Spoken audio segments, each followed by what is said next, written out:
The train didn't slow down much for Red Hollow. Towns that small didn't deserve ceremony. Clara pressed her face against the window, watching scattered buildings appear through clouds of alkali dust. A general store with peeling paint, a saloon with broken shutters, a church that looked like it was held together by splinters and stubbornness. This was supposed to be her new beginning. The place where Franklin Whitmore, widowed rancher with a comfortable situation, would meet her at the platform with flowers and promises. Instead, she got dust and silence. And a boy. He stood alone at the edge of the platform, maybe 11 years old, wearing clothes that had been mended so many times the original fabric was barely visible. No shoes, feet caked in dirt up to the ankles. His face was sunburned and hollow, and his eyes had that look Clara had seen before, the kind that came from watching someone die slowly. The train lurched to a stop. Clara gathered her carpet bag and the small trunk that held everything she owned. Her traveling dress was soaked through with sweat. The Missouri summer had been hot, but this was something different. This heat felt personal, like the land itself was trying to drive people away. She stepped down onto the platform. The boy didn't move. "Mr. Whitmore?" she called out, already knowing the answer. The boy shook his head. His throat worked like he was trying to swallow something sharp. "You Miss Clara?" "Yes." Pa's dead. The words came out flat, practiced, like he'd been saying them over and over until they stopped meaning anything. Clara's carpet bag slipped from her hand and hit the platform. Behind her, the train whistle screamed. "Dead?" 3 days ago, Hart gave out while he was fixing fence. The boy wiped his nose with the back of his hand. "There's 8 of us now. Just us." The train was already moving. Clara turned and watched it pull away, the last car disappearing into the haze. Her ticket back east was in her bag. $17 was sewn into the hem of her dress. She could flag down the next train, wire her cousin in Philadelphia, beg for work in some factory or laundry. Instead, she looked at the boy. "What's your name?" "Thomas." "Tom." "Where's the ranch, Tom?" He pointed toward a line of brown hills shimmering in the distance. 5 miles. "But you don't want—" "Show me." Tom's eyes widened. "You're staying?" Clara picked up her bag. "I didn't come all this way to turn around." That was a lie. She absolutely wanted to turn around, but turning around meant going back to a boarding house in St. Louis where the landlady's son cornered her in the hallway. It meant taking in sewing for 14 hours a day until her fingers bled.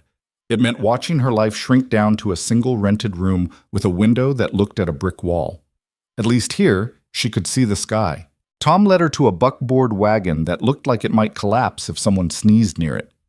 The mule hitched to it was so thin Clara could count its ribs. She climbed up beside Tom, and they started moving through town, past buildings that hadn't seen paint in years, past men who stared at her with expressions somewhere between pity and hunger. "Does the sheriff know?" she asked. "Sheriff's 6 counties over. Don't come out here much." "What about neighbors?" Tom's laugh was bitter and old for his age. "Nearest ranch is the Boone place. Mr. Boone's been telling folks he owns our land now. Says Pa owed him money." "Did he?" "Don't know. Pa never talked about it." Tom snapped the reins and the mule moved a fraction faster. "But Mr. Boone always wanted our creek. Only good water for 20 miles. They rode in silence after that. The road, if you could call it that, cut through scrubland that looked like it was already dead. Sagebrush, dried grass, bones scattered in the dirt from animals that hadn't survived the summer. The sun hammered down on Clara's neck until she felt dizzy. After an hour, Tom pointed. There. The ranch appeared like a wound in the landscape. A sagging house, a barn missing half its roof, corrals made from whatever wood had been available. A creek ran behind it, barely more than a trickle, but in this country that trickle was everything. And in the yard, children. 8 of them, just like Tom said, digging. The oldest after Tom was a girl, maybe 14, with her mother's old dress hanging off her like a scarecrow's costume. She was trying to wrestle a shovel through hard earth, while 3 smaller children, 2 boys and a girl, watched with faces that didn't understand yet. A baby cried somewhere inside the house. 2 more kids, maybe 7 and 9, sat in the shade of the barn, too weak or too scared to do anything. They all stopped when the wagon appeared. The oldest girl dropped her shovel and ran over, her face transforming from exhaustion to something like hope. then crashing back down when she saw Clara wasn't who she'd been expecting. "Who's this?" she demanded, looking at Tom. "Clara Whitmore. Pa's—" Tom struggled with the word. "The woman Pa sent for." The girl's face hardened. "Well, she can turn right around. We don't need charity." "Margaret," Tom said quietly. "I mean it, Tom. We're not taking handouts from some—" "I'm not charity," Clara said, climbing down from the wagon. Her legs shook. The heat pressed down on her skull like a hammer. "Your father and I had an arrangement. I came here to fulfill it." Margaret crossed her arms. She was rail-thin and sunburned, with her mother's cheekbones and her father's stubbornness written all over her face. "Arrangement's dead, just like Pa." Clara walked past her toward the half-dug hole. The children had barely managed 2 feet. The ground was baked hard as iron. "How long ago did he pass?" 3 days, Tom repeated. "And you haven't buried him yet?" Margaret's voice cracked. "Ground's too hard. We've been taking turns, but—" She wiped her eyes roughly. "We're trying." Clara looked at the house, at the children, at the baby still crying inside. This was the moment. The moment she could make her excuses. Tragic situation, of course, but hardly her responsibility. She could take the wagon back to town, wait for the next train, disappear into her old life before anyone even knew her name. Instead, she rolled up her sleeves. "Get me a shovel." Margaret stared at her. "What?" "A shovel, now. We're losing daylight, and your father deserves better than a shallow grave." For a moment, nobody moved. Then Tom jumped down from the wagon and grabbed a shovel from the barn. Clara took it, walked to the hole, and started digging. The impact jarred her shoulders. The ground didn't want to give. But Clara had spent 3 years taking in laundry in St. Louis, hauling water up 4 flights of stairs, scrubbing clothes until her hands cracked and bled. She knew how to work through pain. She dug. After a minute, Margaret picked up her shovel and joined her. Then Tom. Then the 9-year-old boy whose name Clara would learn was Samuel. They dug until sunset, taking turns when arms gave out, pouring water over blistered hands, working in the kind of silence that comes from exhaustion too deep for words. When they finally hit 6 feet, Clara's dress was soaked through and her hands were raw meat. "Where is he?" she asked. Tom led her into the barn. Franklin Whitmore lay on a table, covered with a sheet that had been soaked in creek water to keep the heat off him. Someone had tried to wash him and dress him in his Sunday clothes. His face was gray, his hands folded across his chest. Clara had never met him. All she knew came from 6 letters written in careful script, letters that promised a home, a partnership, a chance at something better. He'd written about the ranch, about his children, about a wife who'd died giving birth to the youngest.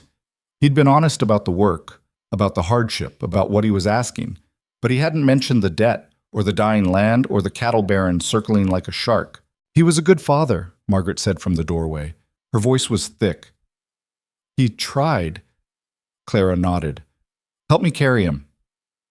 They brought Franklin Whitmore out to the hole as the sun set. There was no preacher. The nearest one was 2 towns over and wouldn't come for free. So Clara stood at the edge of the grave and tried to remember what her own father's funeral had sounded like, back when she was 10 and the world still made sense. The words came haltingly, about dust and ashes, about rest, about peace. When she finished, the children stood silent. The baby had stopped crying. Even the wind had died down. They lowered Franklin Whitmore into the ground and filled the hole as stars appeared overhead. The house was worse than Clara had imagined. The main room served as kitchen, parlor, and dining area all at once. The floor was dirt covered with rough planks. The walls had gaps you could see daylight through. The fireplace was crumbling. The furniture consisted of a table, some chairs, and a few crates turned on their sides. Margaret led Clara through the space, her voice mechanical. "Pa and Ma's room is there. We put the baby in there after Ma died. Boys sleep in the loft, girls take the side room. We've been rotating who sleeps where since—" She stopped. "Since it happened." "Show me the pantry." Margaret's face went carefully blank. "There's not much." "Show me." The pantry was a disaster. 1 sack of flour with weevils in it, half a bag of beans, some dried meat that smelled like it was turning, lard, salt, 2 withered potatoes. That was it. That was everything standing between 8 children and starvation. Clara did the math in her head. 3 weeks, maybe 4 if they rationed carefully. Then nothing. What about livestock? She asked. 3 chickens. They stopped laying last month. Mule, you saw. Used to have cattle, but Pa sold them last year to pay. Margaret's mouth snapped shut. Pay what? Nothing. Margaret. The girl's eyes filled with tears. I don't know. Some debt to Mr. Boone. Pa wouldn't talk about it. But Mr. Boone's been coming around more, asking questions, looking at the land, and after Pa died, she wiped her face roughly. His foreman rode up yesterday, said we had until spring to clear out. Clara's hands clenched.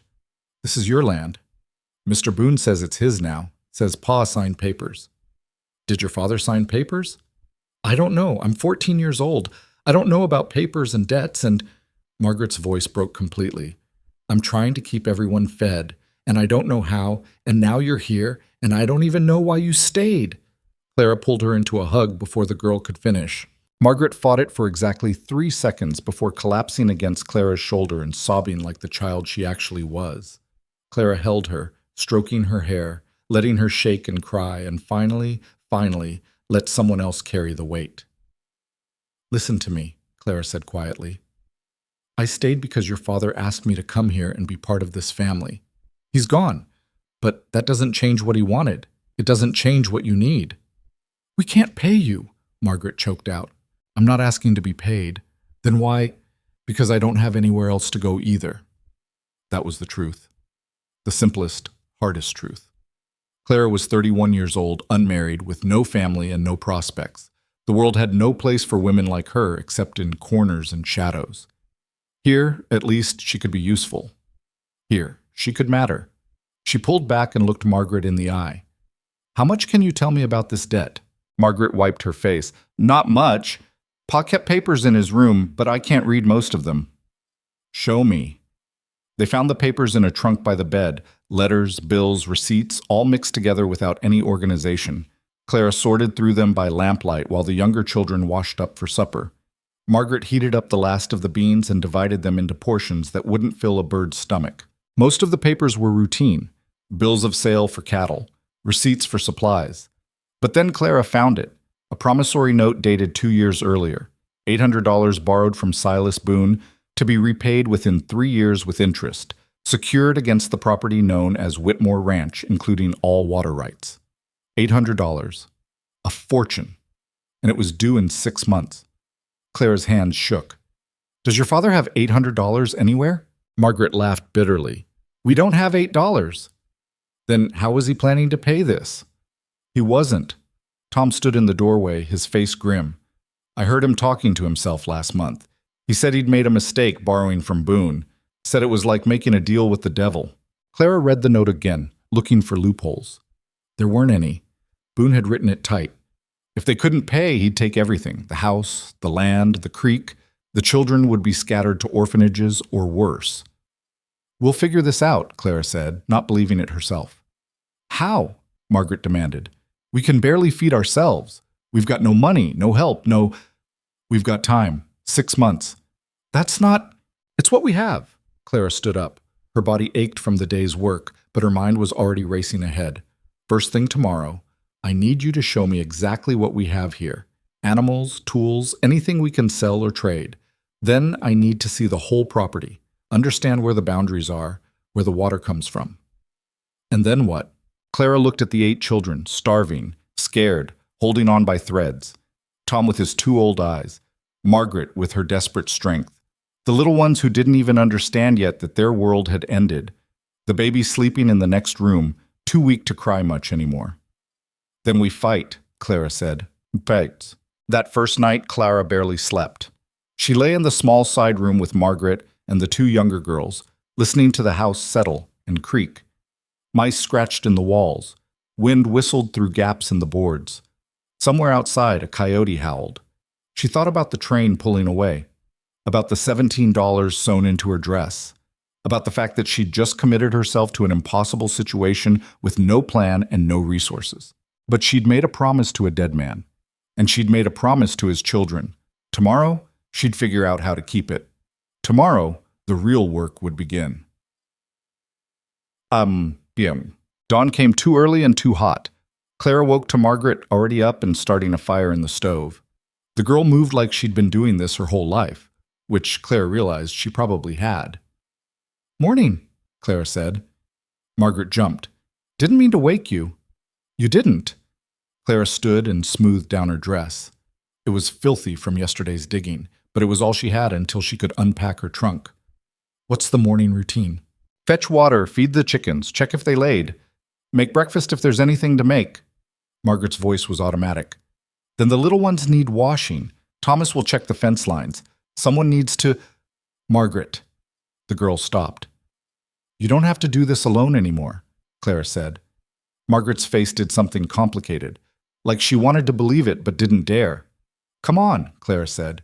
"Show me where the good water is." They walked down to the creek as the sun rose. In daylight, Clara could see just how precarious everything was. The barn roof wasn't just missing shingles. Half the support beams were rotted through. The corrals were held together with wire and prayer. The house itself leaned slightly to one side. But the creek was clear and cold and steady. That was why Boone wanted this land. Water meant power out here. Water meant survival. "Pa used to say this creek never ran dry," Margaret said, kneeling beside it. "Not even in the worst drought. That's why Grandpa Whitmore settled here 40 years ago." Clara studied the banks. "How far does it run?" "Through our property and down into the valley. But it starts up in those hills." Margaret pointed north. "Pa said it comes from a spring nobody's ever found." "And Boone's land?" "East of here, big ranch, maybe 15,000 acres. He's got cattle, horses, everything. But his water's not reliable. Every few years it dries up, and he has to drive his herds all the way to—" She stopped. "That's why he wants our creek. If he controls this, he controls everything." Clara filled the bucket and they walked back to the house. Inside, Tom was trying to start a fire with damp kindling while Samuel, the 9-year-old, attempted to calm the baby, who'd started crying again. "When did she eat last?" Clara asked. "Last night," Margaret said. "But there's not much milk. Pa was trying to keep the goat alive for her, but it died last week." Clara's stomach twisted. The baby, Martha, Tom had called her, was maybe 8 months old, too young to eat solid food. Without milk, she'd starve. "Where's the nearest town with a store?" 12 miles east, but we don't have money for— Clara was already reaching for the hem of her dress. She unpicked the stitches and pulled out the $17 she'd hidden there. It was every cent she had in the world. "Margaret, can you drive the wagon?" "Yes, but take this. Go to town and buy powdered milk. Whatever vegetables look fresh, flour without weevils, salt pork if they have it. Anything that'll last and keep us fed for the next month." Margaret stared at the money. "This is yours." "It's ours now. Go. Take Tom with you. I'll watch the children." "But what about—" "Go." After they left, Clara stood in the empty kitchen and let the enormity of what she'd just done sink in. That money was her escape route, her safety net, the thing that would have bought her a train ticket and a fresh start somewhere else. Now it was gone. She was trapped here, same as the children. The baby started crying harder. Clara picked her up and felt how light she was, barely any weight at all. Martha's face was pinched and gray. She wasn't dying yet, but she was close. "Not on my watch," Clara whispered, and started heating water. Tom and Margaret returned 4 hours later with supplies that would have cost $8 in St. Louis, but somehow cost $14 out here. Clara didn't complain. They had food now. That was what mattered. She spent the rest of the day cooking, real cooking, not just beans and water. She made cornbread with the last of the molasses, boiled salt pork with the sprouting potatoes, mixed powdered milk for Martha, and sat patiently while the baby learned to drink it from a rag. The children ate like they'd been starving, which Clara realized with growing horror they had been. "When was the last time you had a real meal?" she asked. The younger children looked at each other. Finally, the 7-year-old, Anna, said quietly, "Christmas." It was August.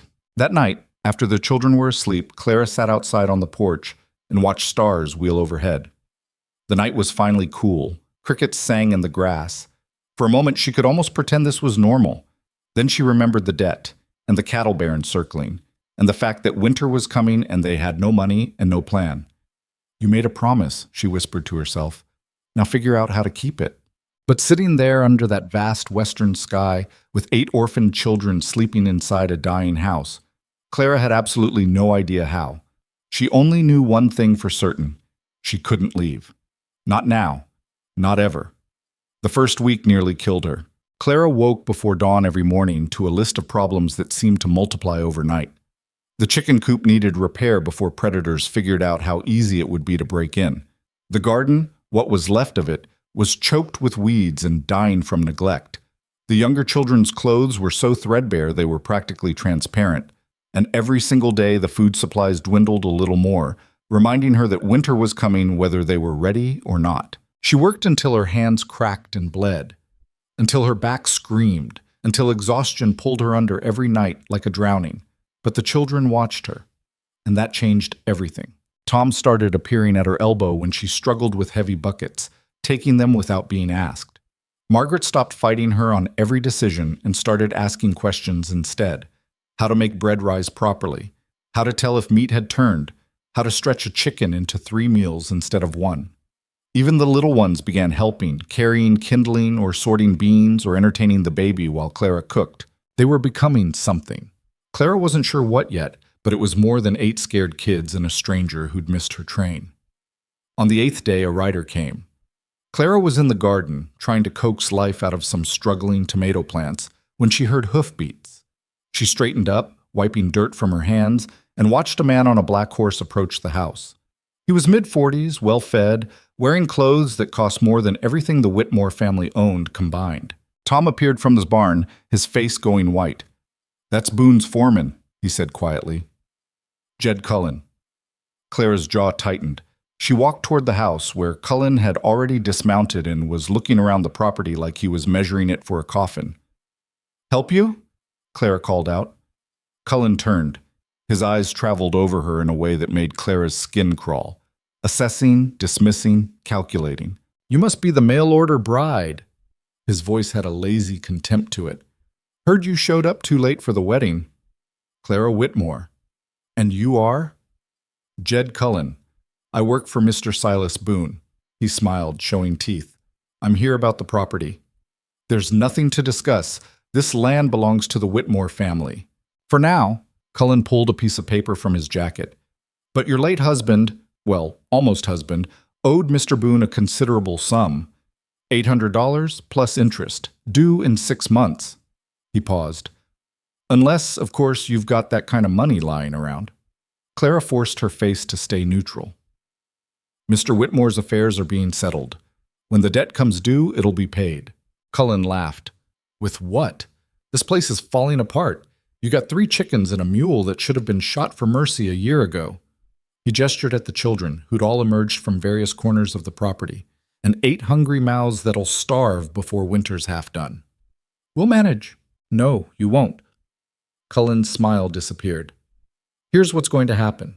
Come spring, when that note comes due and you can't pay, and you won't be able to pay, Mr. Boone will take possession of this land, the house, the creek, everything. He's a reasonable man, though. He'll give you a week to clear out before he burns whatever's left." Margaret made a sound like she'd been slapped. Clara stepped between Cullen and the children. "This conversation is over.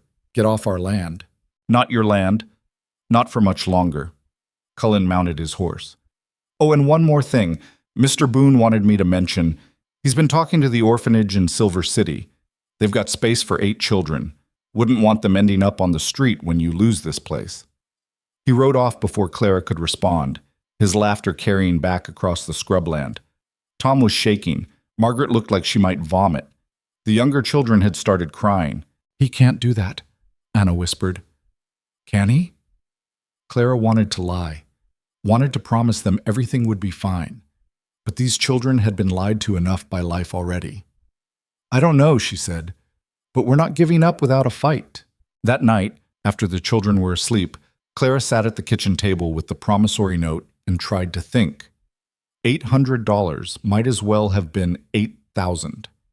Even if she could find work, which was unlikely in a place like Red Hollow, there was no way to earn that kind of money in 6 months while keeping 8 children alive. She needed help. But from who? The answer came to her slowly, pulled from something Margaret had mentioned days earlier. Does your father have any family? Clara had asked. Had a brother, Cole Mercer, but they stopped speaking years ago. Pa wouldn't talk about him. Clara had let it drop then, but now, desperate, she started searching through Franklin's papers again. This time she was looking for something specific, any mention of this brother, any hint of where he might be. She found it at the bottom of the trunk, underneath everything else. A letter, never sent, dated 3 months before Franklin died. Cole, I know you said never to contact you again. I know what happened in Dodge City wasn't your fault. But I understand why you left. You had to. I'm dying. Doctor says my heart's failing. Could be a month, could be a year, but it's coming. The ranch is falling apart. I owe money to Silas Boone, the kind of debt that'll cost my children everything when I'm gone. I thought I could fix it myself, but I was wrong. I'm not asking you to come back. I know that's impossible. But if something happens to me, if Boone tries to take the ranch, the children will need someone who knows how to fight. Not with words or papers. Really fight. They're good kids, Cole. Sarah would have been proud of them. And they're all I'm leaving behind. I know I don't have the right to ask, but they're blood. And they're going to need you. Your brother, Franklin. Clara read it 3 times. Franklin had never sent it. Maybe he'd died before he could, or maybe he'd lost his nerve. But the letter told her 2 things. Cole Mercer was still alive somewhere, and Franklin had believed his brother could help. The question was whether Cole would answer a call from a dead man. Clara found pen and paper and started writing. The letter took her 2 hours and 5 drafts. How did you write to a man you'd never met, asking him to save children he might not even care about? She couldn't plead. That would insult him. Couldn't threaten. That was pointless. In the end, she wrote the truth. Mr. Mercer, my name is Clara Whitmore. I was supposed to marry your brother Franklin, but he died before I arrived.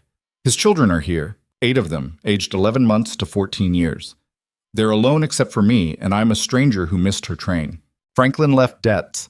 A cattle baron named Silas Boone holds paper on this land and plans to seize it in 6 months. When he does, he'll scatter the children to orphanages or worse. I found Franklin's letter to you, the one he never sent. He thought you could help. I don't know what happened between you and your brother. I don't know what you're running from or why you left. But these children are losing everything, and I don't have the skills or strength to stop it. If there's any part of you that still cares about family, about what Franklin wanted for his children, come home. We need you. Clara Whitmore. Whitmore Ranch, Red Hollow. She posted the letter the next time Tom drove to town, paying 3 precious cents to send it to Dodge City, Kansas, the last place Franklin's unsent letter had mentioned. She had no idea if Cole Mercer was still there, or if he was even alive, or if he'd burn her letter the moment he saw Franklin's name. But it was all she had. Weeks passed. August bled into September. The heat finally broke, replaced by cool mornings that hinted at the winter coming. Clara worked herself nearly to death trying to prepare. She and Tom patched the barn roof with scrap wood bought on credit from the general store.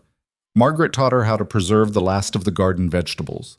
They slaughtered one of the chickens, the oldest, who'd stopped laying, and Clara stretched that bird into 4 days of meals. Every morning she checked to see if the baby had gained weight. Martha was drinking the powdered milk now, even seemed to be getting stronger, but she was still too small, too fragile. If winter came hard, Clara wasn't sure the baby would survive it. The other children were struggling too, though they tried to hide it. Samuel had developed a cough that wouldn't go away. Anna cried herself to sleep most nights. The 5-year-old twins, Joseph and James, had stopped talking almost entirely, communicating only in whispers to each other. And Margaret was carrying weight no 14-year-old should have to bear, caught between childhood and responsibility. Watching Clara with eyes that asked the same question over and over. Can you really save us? Or are you just delaying the inevitable? Clara didn't have an answer. She was making it up as she went, one day at a time, trying to keep everyone fed and warm and alive while winter crept closer and the debt deadline loomed like an execution date. Then, on a cold morning in late September, everything got worse. Clara was hauling water from the creek when she saw riders approaching, 5 of them this time, led by a man on a gray horse. Even from a distance, she could tell this wasn't another visit from Cullen. This was someone more important, someone worse. She dropped the buckets and ran toward the house. "Tom, get the children inside." Tom appeared, saw the riders, and his face went ashen. "That's Boone! That's Silas Boone himself!" Clara had heard stories about Silas Boone over the past few weeks, from the storekeeper in town, from travelers passing through, from the way people's voices dropped when his name came up. He owned half the valley, controlled the water for 3 counties, crushed anyone who got in his way. And now he was here. The riders pulled up in front of the house. Silas Boone dismounted slowly, taking his time, making it clear he owned this moment. He was maybe 50, with gray shot through his dark hair and eyes like frozen mud. He wore a suit that probably cost more than the ranch was worth. "Miss Whitmore, I presume." His voice was smooth, educated, dangerous. "Mr. Boone, I apologize for not calling sooner. Been meaning to pay my respects ever since Franklin passed." He looked at the house, the barn, the children peering out from behind Clara.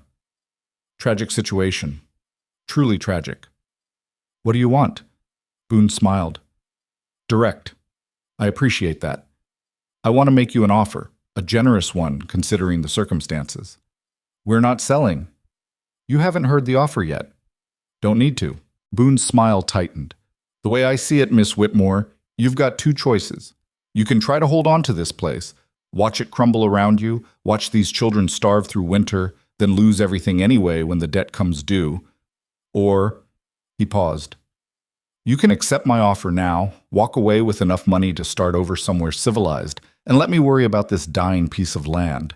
"How much?" Clara asked, not because she was interested, but because she needed to know how much Boone thought the ranch was worth. $200. Margaret made a choking sound. Tom swore under his breath. "The land is worth 10 times that," Clara said evenly. "Not to you it isn't. Not with $800 in debt hanging over it." Boone's eyes were flat and cold. $200 is more than you'll have when I foreclose. Take it or leave it." "I'll leave it." "Then you're a fool." Boone mounted his horse. "I tried to be reasonable. Remember that when winter comes and you're burning furniture to keep warm, when that baby dies because you're too proud to accept help, when those children end up in orphanages or worse because you thought you could play rancher." He turned his horse, then looked back one last time. "You've got until spring. After that, this land is mine, and I'll do whatever it takes to claim it. Consider that a promise."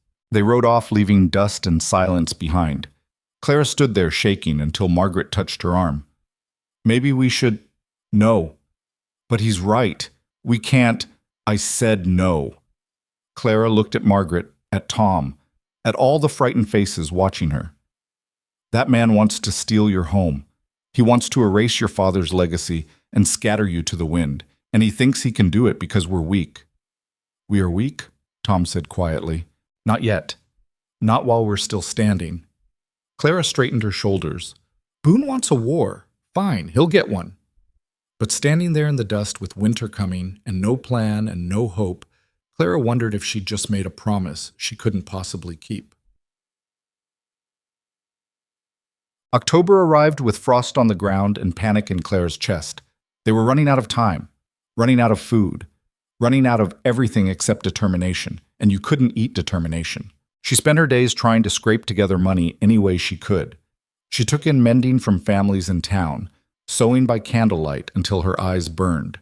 She sold Franklin's old tools, the ones they didn't absolutely need, for pennies on the dollar.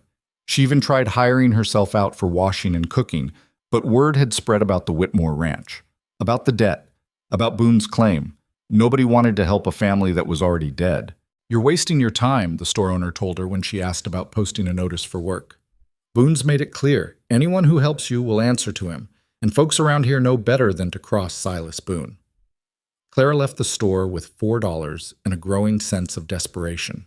At this rate, they'd have maybe $50 by spring, not even close to what they needed. She was loading her few purchases into the wagon when someone called her name. "Miss Whitmore?" Clara turned to find a woman about her age, wearing a dress that had seen better decades and carrying a baby on her hip. Her face was lined with exhaustion, but her eyes were kind. "I'm Ruth Holloway.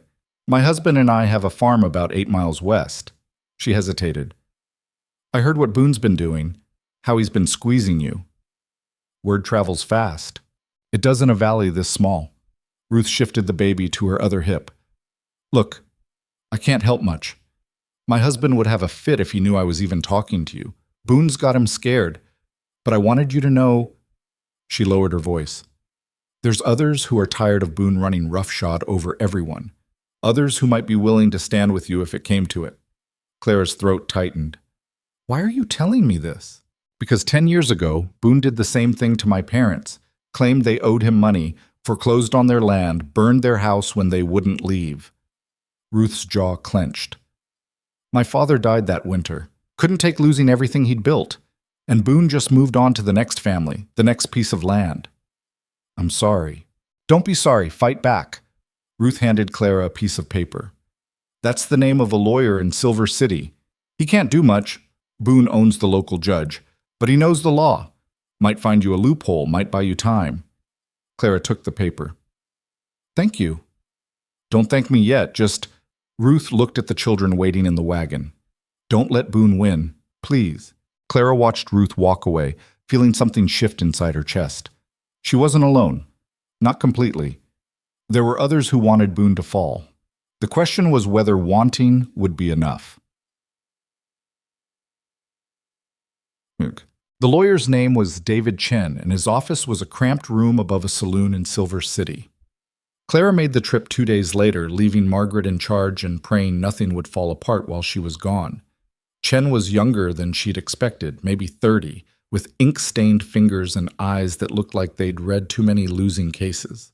He listened to her story without interrupting, his face giving nothing away. When she finished, he sat back in his chair. "Miss Whitmore, I'll be honest with you. This doesn't look good. I didn't come here for good news. I came here for options. Options are limited. Boone's note is legally binding. When it comes due, if you can't pay, he can foreclose. And given Judge Marston's relationship with Boone—" "What relationship?" Chen's expression darkened. "Marston owes Boone money too. Has for years. He rules in Boone's favor on anything that matters." He pulled out a piece of paper. "But there might be one thing." Clara leaned forward. "What?" "The note specifies the debt must be repaid in full by March 15th. If it's not, Boone can take possession. But there's no clause about partial payment or good faith effort, meaning what? Meaning if you can show you're making a genuine attempt to repay the debt, I might be able to argue for an extension, buy you another 6 months, maybe a year." Clara's heart sank. "An extension doesn't help if we still can't pay." "No, but it gives you time to find the money, time to build your case, time to—" He stopped. "Time for things to change." "What things?" Chen met her eyes. "Boone's made a lot of enemies. Eventually, someone's going to push back hard enough to hurt him. If that happens, if his empire starts crumbling, then maybe the debt becomes negotiable." It wasn't hope exactly, more like the possibility of hope. But it was better than nothing. "How much do you charge?" Clara asked. "Normally, more than you can afford." Chen stood up. "But Ruth Holloway is my wife's cousin, and I've been waiting years for someone to actually stand up to Boone." He extended his hand. "Consider this pro bono." Clara shook his hand, feeling tears prick her eyes. "Thank you." "Don't thank me yet. This is still a long shot, but at least now you've got a fighting chance." Clara rode back to the ranch with Chen's words echoing in her head. A fighting chance. That's all they'd ever had. The question was whether a fighting chance was enough. November brought the first real cold. Clara woke one morning to find ice on the water buckets and frost covering the windows. Winter was here, and they weren't ready. The children huddled around the stove in layers of clothing, their breath visible in the air. Clara rationed the firewood carefully. They had enough to last maybe 2 months if they were careful. And after that, she had no idea what they'd burn. Food was getting desperate again. The money she'd earned from sewing and odd jobs had bought them another month, but they were still running short. Some days Clara ate nothing so the children could have larger portions. Margaret was doing the same. Clara could see it in the way the girl's clothes hung looser, the way her face had gone hollow. "You need to eat," Clara told her one night. "So do you." "I'm older. I can handle it." Margaret's laugh was bitter. "You sound like Pa." That stopped Clara cold. "What?" "Before Ma died, he used to skip meals so we'd have more. Thought we didn't notice." Margaret's eyes filled. He was trying so hard to hold everything together, and it killed him. Clara pulled the girl close. We're not dying. Not any of us. But even as she said it, she wasn't sure she believed it. The next morning, Clara woke to find Tom missing. She searched the house, the barn, the property, her panic rising. Then she saw tracks in the frost, small boot prints heading east. Margaret appeared at her elbow. He goes hunting sometimes, early morning, before anyone wakes up. Hunting with what? We don't have a gun. Pa's old rifle. Tom hid it after Pa died, didn't want you to know because you might sell it. Claire's hands clenched. That rifle's probably worth $30. Or it's worth food we can actually catch ourselves. Margaret met her eyes. Tom's a good shot. Better than Pa ever was. If he can bring down a deer, that's meat for 2 weeks. Clara wanted to argue, wanted to march after Tom and drag him back. But Margaret was right. They needed food more than they needed $30. They needed a lot of things. Tom returned 3 hours later, empty-handed and shaking from cold. Nothing, he said quietly. Saw tracks, but couldn't get close enough. Clara wrapped a blanket around him. It's fine, you tried. It's not fine, Tom's voice cracked. We're starving. The baby's not gaining weight anymore. Samuel's cough is getting worse, and I can't... He stopped, swallowing hard. I can't even shoot a deer. Tom, Pa could do it. Pa could take care of everyone, but I can't. I'm useless. Clara grabbed his shoulders. Listen to me. Your father was a grown man with 20 years of experience. You're 11 years old, and you're doing everything you can. That's not useless. That's survival. But it's not enough. Not yet. But it will be. Tom looked at her with eyes that wanted desperately to believe. How do you know? Clara didn't have an answer. She was lying to a child, promising things she couldn't deliver, holding together a family that was falling apart one day at a time. But she kept talking anyway. Because we're not quitting. Because your father didn't raise quitters, and I'm not about to start now. We're going to make it through winter. We're going to find a way to pay that debt. And we're going to keep this family together. And if we can't, Clara's voice hardened, then we'll go down fighting, but we won't go down easy. Tom nodded slowly. Then he stood up, squared his shoulders, and went to help Margaret with breakfast. Watching him walk away, Clara felt something break open inside her chest. These children deserved better than this. Better than cold and hunger and fear. Better than a stranger who was making promises she couldn't keep. But they had her. And she had them. And somehow that would have to be enough. December arrived like a sentence. The temperature dropped below freezing and stayed there. Snow fell in heavy drifts, blocking the road to town and trapping them on the ranch. The firewood ran low. The food ran lower. Samuel's cough turned into something worse, pneumonia probably, though Clara had no way to get him to a doctor. She sat up with him through the nights, listening to him struggle for breath, praying to anyone who might be listening that the boy would see morning. He did, barely. By Christmas, they were burning furniture to stay warm. Tom and Clara took apart Franklin's old desk, feeding it piece by piece into the stove while the children watched in silence. There was no celebration that year, no presents, no special meal, no joy, just survival. Clara lay awake that night, listening to the wind howl outside and the children whimper in their sleep. She'd been at the ranch 4 months. 4 months of fighting and failing and watching everything slip away. And still no word from Cole Mercer. Maybe he'd never gotten the letter. Maybe he was dead. Maybe he'd read it and decided Franklin's children weren't his problem. It didn't matter. Clara was alone in this. She'd always been alone. The next morning, she woke to someone shaking her shoulder. Margaret, her face white with terror. Someone's coming. Clara stumbled to the window. Through the snow, she could see a single rider approaching, a dark figure on a dark horse, moving slowly through the drifts. Is it Boone? Tom asked, appearing at her other side. Clara squinted. The rider was still too far away to identify, but something about the way he sat his horse, the careful, watchful way he moved, made her think this wasn't one of Boone's men. They waited as the rider approached. Clara's hand found the kitchen knife, gripping it hard enough to hurt. If this was trouble, she'd fight. She'd promised these children she wouldn't let them be taken without a fight. The rider stopped in front of the house and dismounted. He was tall, lean, wearing a heavy coat and a hat pulled low. His face was weathered and scarred, with eyes that looked like they'd seen too much. He walked to the door and knocked. Clara opened it, still holding the knife. The man looked at her for a long moment. Then his gaze traveled past her to the children clustered behind her, landing on Tom. "You look like your father," he said quietly. Tom's eyes went wide. "Uncle Cole?" The man, Cole Mercer, nodded once. Then he looked back at Clara. "Got your letter. Took a while to find you." His voice was rough, like he wasn't used to talking much. "I'm here now." Clara stared at him. At this ghost who'd appeared out of the snow after months of silence. This stranger who might be their only chance. "You're too late," she said. "We're already dying." Cole's jaw tightened. "Not yet, you're not." He pushed past her into the house, snow falling from his coat, bringing with him the smell of winter and gunpowder and something Clara couldn't quite name. Hope, maybe. Or trouble.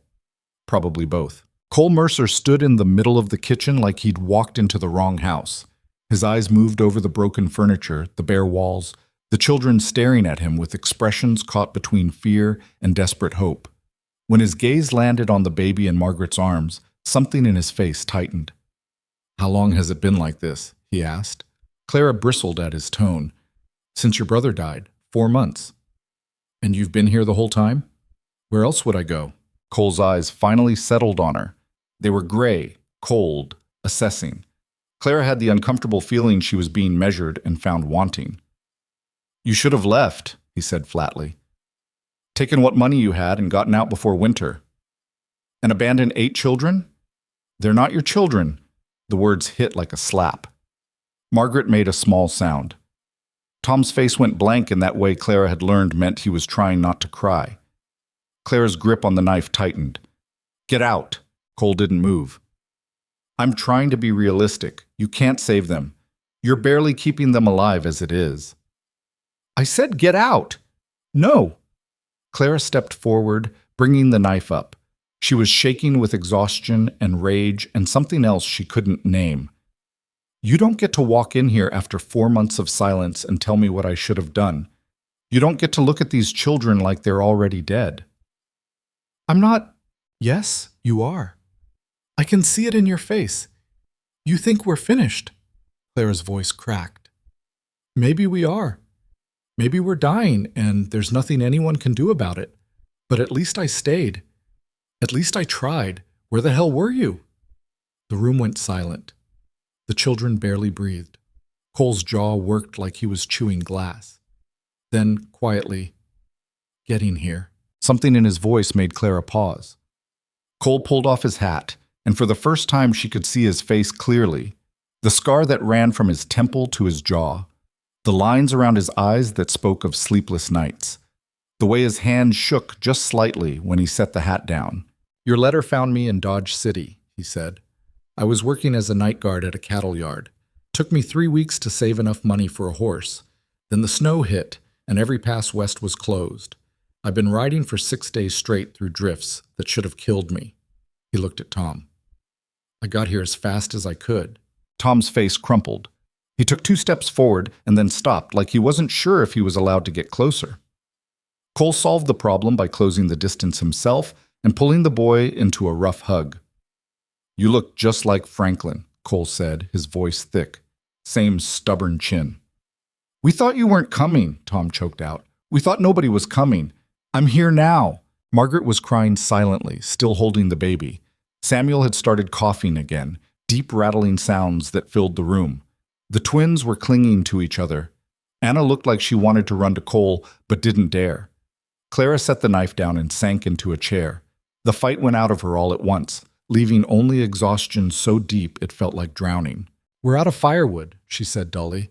"We're almost out of food. Samuel needs a doctor, but we can't afford one. And in 3 months, Silas Boone is going to take everything and scatter these children to orphanages." Cole was quiet for a long moment. Then he went to the stove and fed in the last piece of Franklin's desk. "First things first," he said. "We get warm. Then we figure out the rest." Clara wanted to argue that there was no figuring out the rest, that they were already beaten and just waiting for the final blow. But she was too tired, too cold, too worn down by months of fighting alone. So she just nodded and let Cole take over. He spent the first hour unpacking supplies from his saddlebags: dried meat, coffee, a bottle of whiskey, matches, and most importantly, money, $40 in crumpled bills. "It's everything I had," he said when Margaret's eyes went wide. "Won't solve the debt problem, but it'll keep you fed for a while." Clara's throat closed up. "You didn't have to." "Yeah, I did." Cole looked at her directly for the first time without judgment in his eyes. "You stayed when you should have run. That makes you family whether you like it or not." He gave the money to Margaret with instructions to make a list of what they needed most. Then he took Tom and went outside to assess the property. Clara watched them through the window, two figures in the snow, Tom pointing out different buildings while Cole listened and occasionally asked questions. When they came back in, Cole's face was grim. "Barn roof's about to collapse. Corrals won't hold anything bigger than a chicken, and you've got maybe 3 days of firewood left if you're lucky." He looked at Clara. "How have you been surviving?" "Barely." "That's not an answer." Clara's patience snapped. "What do you want me to say?" "We burn whatever we can find. We eat 1 meal a day. We huddle together at night to stay warm. That's survival out here." "That's dying slow." Cole shook his head. "We need to fix this. Fast." "With what? We've got no money, no supplies, no—" "You've got me now, and I know how to work." Clara laughed bitterly. "One man can't fix this." "Then we'll get help." "Nobody will help us. Boone's made sure of that." Cole's eyes went flat. "Tell me about Boone." So Clara did. She told him about the debt, about Cullen's visits, about Boone's threats and his offer, and the way the entire valley was too scared to cross him. She told him about Ruth Holloway and the lawyer in Silver City, and the judge who ruled in Boone's favor. She laid out every hopeless detail while Cole listened without interrupting. When she finished, he was quiet for a long time. "Silas Boone," he finally said. "I've heard that name before." "Where?" "Dodge City. There was a rancher there, got run out about 5 years back. Lost everything to some cattle baron who claimed he owed money. The rancher's wife killed herself after. He drank himself to death a year later." Cole's jaw tightened. The cattle baron's name was Boone. Clara felt something cold slide down her spine. "He's done this before. More than once, I'd bet. It's a pattern. Find someone vulnerable, loan them money they can't possibly repay, then foreclose when they default. Take their land, their water, everything." Cole looked at the children. "Usually there's nobody left to fight back." "We're not going to fight back," Clara said. "We're going to lose." "Maybe, but we're not going down without making him bleed first." There was something in his voice that made Clara look at him more carefully. Cole Mercer wasn't just angry. He was familiar with anger, comfortable with it, like it was an old coat he'd worn so long he'd forgotten how to take it off. "What happened in Dodge City?" she asked quietly. "Why did you and Franklin stop talking?" Cole's face closed. "That's not relevant. If you're going to help us, I need to know what we're getting into." "You're getting a man who knows how to fix a roof and chop wood. That's all you need to know." But Margaret spoke up from across the room. "Pa said you killed someone." The silence that followed was suffocating. The children all stared at Cole with new fear in their eyes. Even Tom had gone pale. Cole didn't flinch. "Your father was right." "Who?" Clara asked. "A man who needed killing." Cole's voice was flat. "He was beating a woman outside a saloon. I told him to stop. He went for his gun instead. I was faster." "Was it self-defense?" "The law said it was murder. I said it was justice. Difference of opinion." Cole picked up his hat. "I left town before the trial. Franklin wanted me to stay and fight. We argued about it. Last words he ever said to me were that I was a coward for running." Clara processed this. "Are you?" "Yes." The honesty of it caught her off guard. Cole met her eyes without apology, without excuse. "I'm a coward who ran instead of facing what I did. But I'm also the best chance these kids have at surviving the winter." He gestured toward the door. "So you've got a choice. Let me help or tell me to leave. But decide now, because we're wasting daylight." Clara looked at the children, at Tom, who was watching his uncle with something like worship despite the fear, at Margaret, who was calculating odds and risks with eyes too old for her age, at the little ones who just wanted someone, anyone, to tell them everything would be okay. She thought about Franklin's letter, about the fact that he'd reached out to his estranged brother because he knew Cole was capable of things Franklin wasn't, fighting, surviving, doing whatever it took. "Stay," she said. "Please." Cole nodded once. Then he pulled his coat back on and headed for the door. "Where are you going?" Clara asked. "To get firewood. We'll need at least 2 cords to make it through winter, and we're not going to get it sitting here talking." Tom jumped up. "I'll come with you." For the first time, Cole almost smiled. "Get your coat." They disappeared into the snow, leaving Clara alone with the rest of the children. Margaret brought her a cup of coffee, real coffee, from Cole's supplies, and Clara wrapped her hands around it, feeling warmth seep into her frozen fingers. "Do you trust him?" Margaret asked quietly.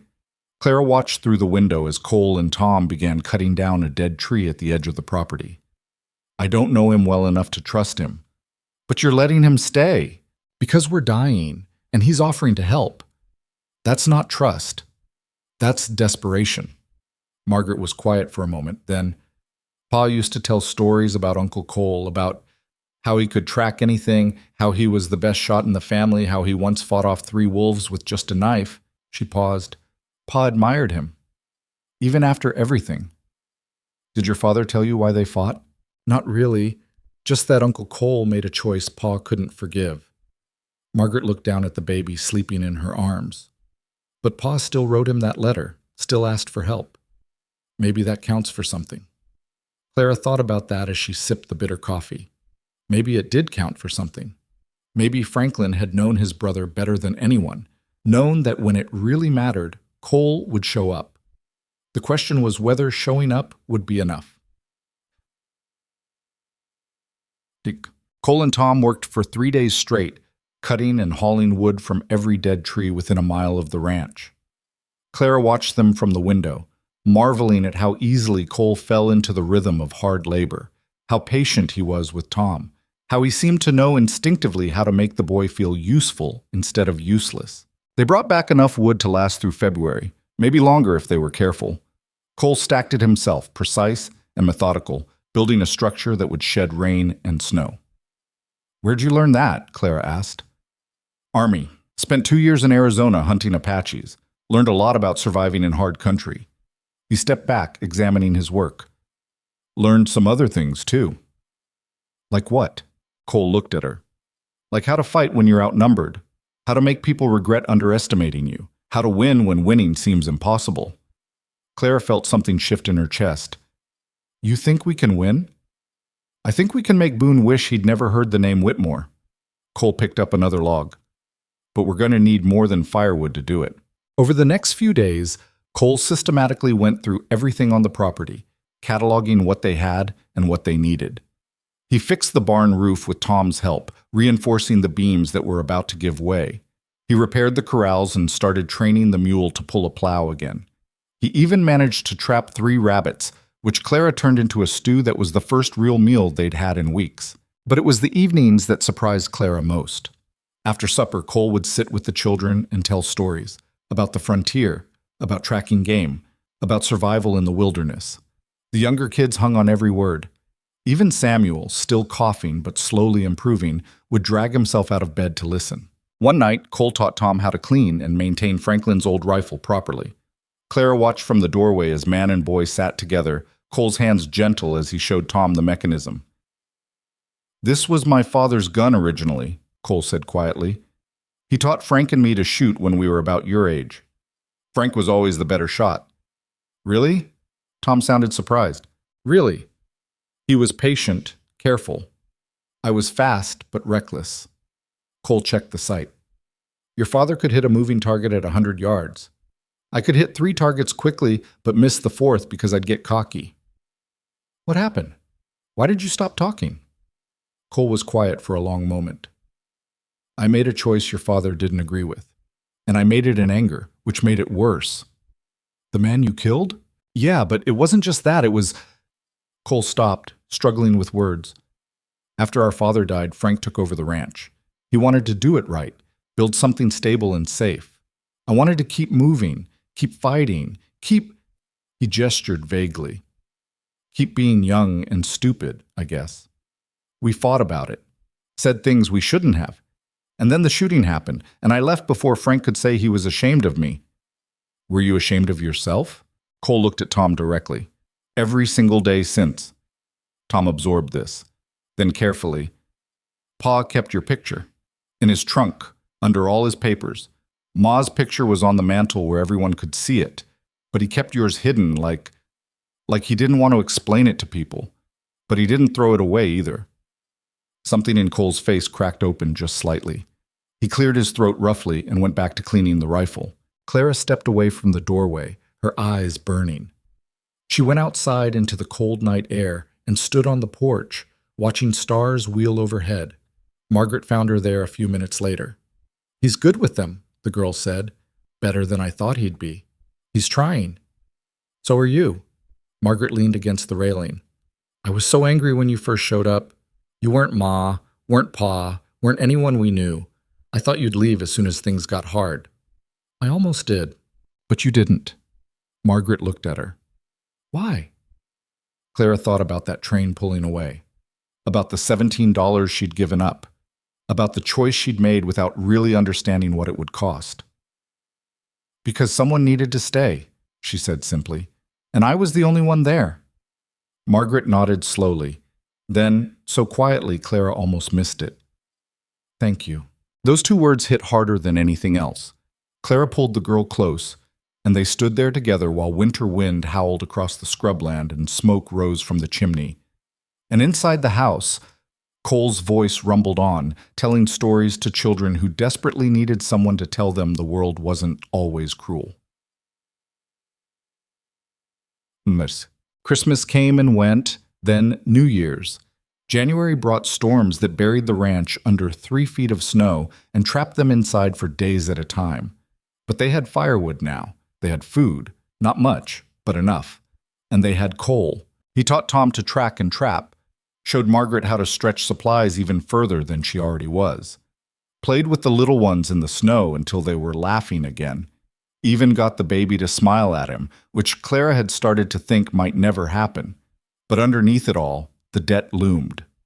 February arrived, which meant March was coming, which meant Boone would be coming. Cole knew it too. Clara would catch him staring out at the horizon with that flat, dangerous look in his eyes. Planning something, calculating. "What are you thinking?" she asked him one evening when the children were asleep. "That we need leverage." "We don't have any." "Not yet." Cole poured himself coffee from the pot on the stove. "But Boone's got enemies. I've been asking around when I go to town. Lots of people have lost land to him. Lots of families got destroyed. They won't help us. Ruth said as much. They're too scared. Because they've been alone. One family can't stand against Boone, but a dozen families?" Cole's eyes were hard. "That's different." Clara felt something stir in her chest. "You want to organize them. I want to show them they're not alone. That if they stand together, they can push back. Boone will crush us." "Shh, maybe. But he'll know he's been in a fight first." Cole looked at her. "You asked me once what I learned in the army. I learned how to fight guerrilla warfare, how to make a superior force bleed until they decide the land's not worth the cost. These are families, Cole, not soldiers. They're survivors, same as us. They just need someone to show them it's possible to fight back." Clara thought about Ruth Holloway, about the hatred in her eyes when she talked about Boone, about all the others, the families crushed under debt, the widows run off their land, the men too scared to speak up because they had children to protect. How would it work? Cole pulled out a piece of paper and started sketching. Boone's land is huge, but it's spread out. He can't protect all of it at once. If families start claiming back water rights, blocking his cattle drives, making it expensive for him to operate, he'll send his men. Let him. We'll be ready. Clara looked at the sketch, at the strategy taking shape. It was dangerous, possibly suicidal, but it was also the first real plan anyone had offered. "We'd need David Chen to handle the legal side," she said slowly. "Make sure we're not just bandits." "Can he do that?" "He knows the law better than anyone, and he hates Boone as much as we do." Cole nodded. "Then we start there. Legal pressure first. But if that doesn't work..." His hand drifted to where his gun hung on a hook by the door. Clara followed his gaze. "You'd kill for this." It wasn't a question. Cole didn't treat it like one. "I'd die for it if I had to," he said quietly. "These kids deserve better than what Boone's going to give them. If that means fighting, then we fight. And if we lose, then at least they'll know someone tried, that their lives mattered enough for someone to stand up." Cole met her eyes. "Isn't that what you've been doing this whole time?" Clara couldn't argue with that. She'd been fighting since the moment she stepped off that train, fighting hunger and cold and despair and a future that seemed inevitable. What Cole was proposing was just a different kind of fight, a louder one, a bloodier one, but maybe the only kind that would actually work. "I'll talk to Chen," she said. "See if he thinks this could work legally. But Cole—" She hesitated. "If this goes wrong, if Boone comes after us with everything he has, then we make sure the children are somewhere safe first. Margaret's smart enough to get them to the next county if she has to. They'll survive even if we don't." The casualness with which he said it made Clara's stomach turn, but she understood. They were both prepared to die for this, had been from the moment they'd made their choices. Hers to stay, his to come back.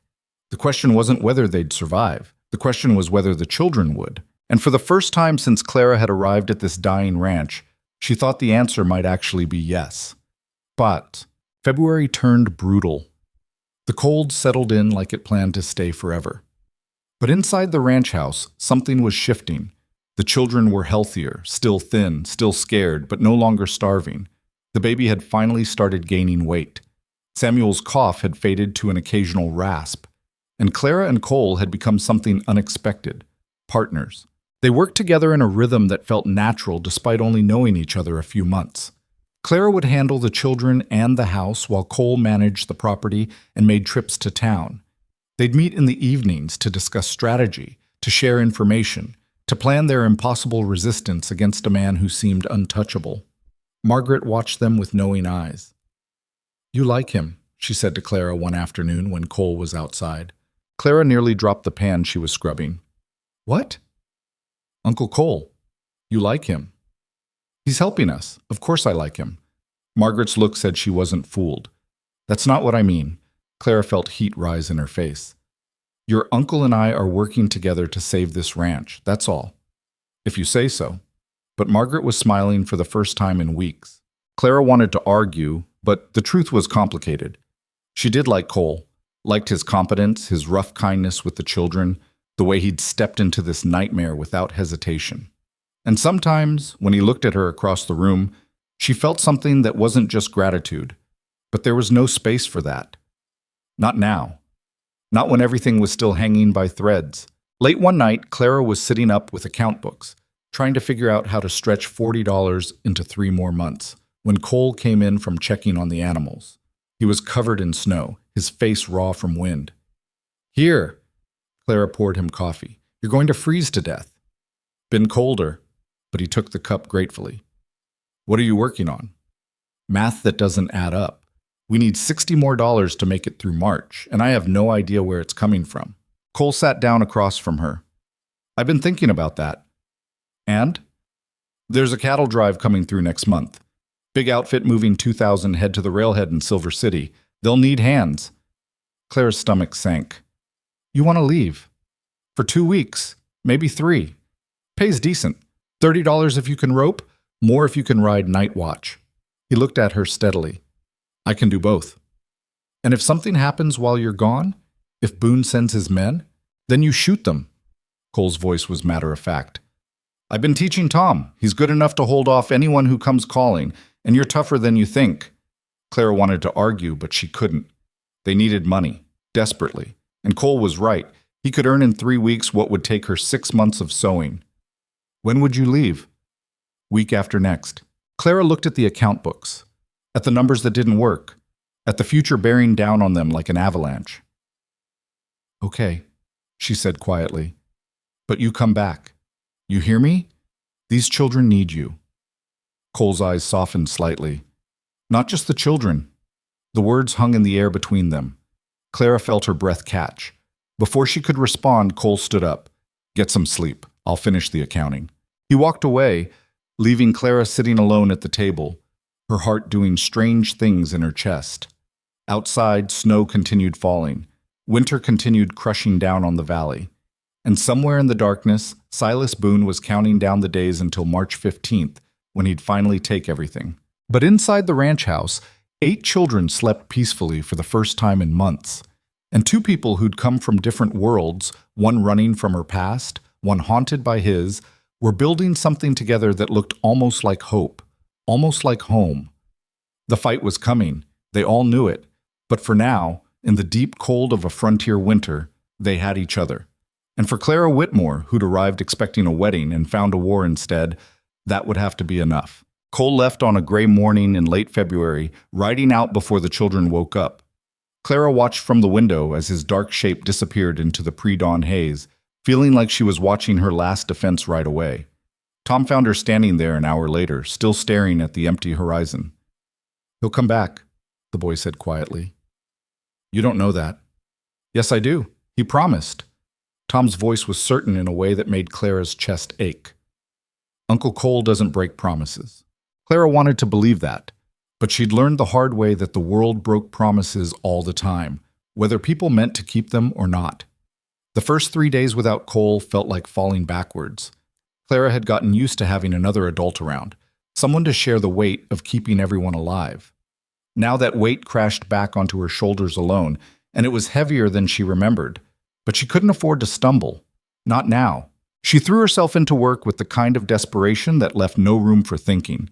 She reorganized the pantry, taking inventory of every single item they had left.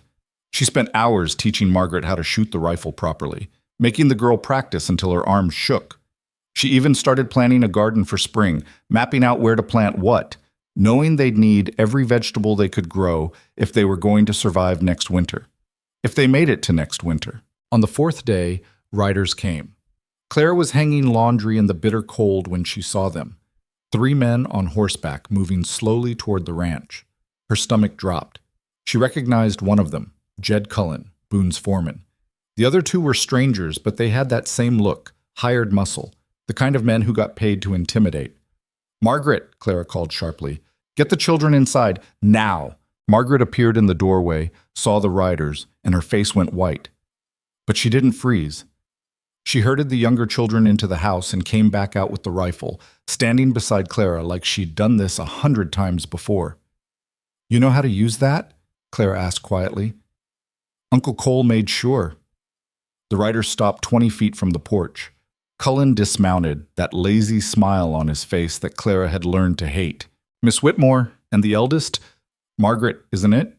His eyes traveled over them both with obvious assessment. "Where's your guard dog? That uncle who showed up out of nowhere?"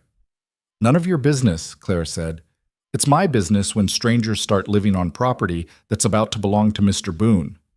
Cullen stepped closer. "Seems like the kind of thing we should know about. This Mercer fellow, he got a past we should be aware of?" Clara's pulse hammered, but she kept her voice level. "Mr. Mercer is family. He has every right to be here. Family that shows up right when things get desperate, convenient." Cullen's smile sharpened. "Mr. Boone's been hearing rumors about you trying to organize people against him, about that lawyer in Silver City asking questions, about resistance. We're not organizing anything. We're trying to survive." "That's not what my sources say." Cullen gestured to one of his men, who pulled out a piece of paper. "This is a notice of intent to foreclose. Normally you'd get this on March 15th when the debt comes due. But given your recent activities, Mr. Boone wanted to make his intentions crystal clear." He handed Clara the paper. She scanned it quickly, her hands trembling with rage. It was exactly what Cullen said. Legal notice that Boone intended to seize the property in 2 weeks. There was additional language about preventing property damage and ensuring orderly transition that basically gave Boone the right to start taking control immediately. "This isn't legal," Clara said. "The debt isn't due yet. Check with your lawyer friend." Cullen's voice was mild. "Judge Marston signed off on it this morning. We're within our rights." Margaret raised the rifle slightly. "Get off our land." Cullen's companions tensed, hands moving toward their guns. For a moment the yard was frozen. 3 armed men against a woman and a 14-year-old girl with a rifle she might not even know how to fire properly. Then Cullen laughed. "Easy, girl, we're not here to make trouble, just delivering papers." He remounted his horse. But maybe keep that gun pointed down unless you're planning to use it. Men have died for less out here." "Is that a threat?" Clara demanded. "That's reality, Miss Whitmore. This valley operates by certain rules. You're new, so maybe you don't understand them yet. But Mr. Boone owns half this territory. The other half is owned by people smart enough not to cross him." Cullen tipped his hat mockingly. 14 days. Then this land reverts to its rightful owner. I suggest you start packing."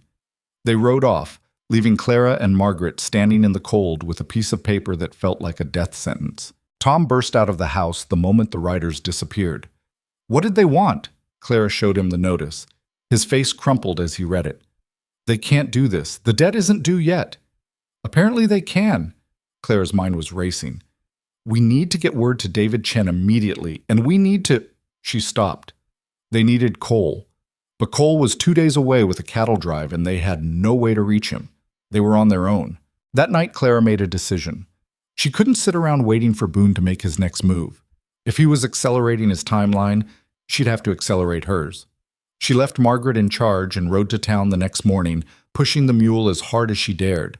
The general store owner's wife looked surprised to see her. "Thought you'd have cleared out by now," the woman said, not unkindly. "Heard Boone's making his move early.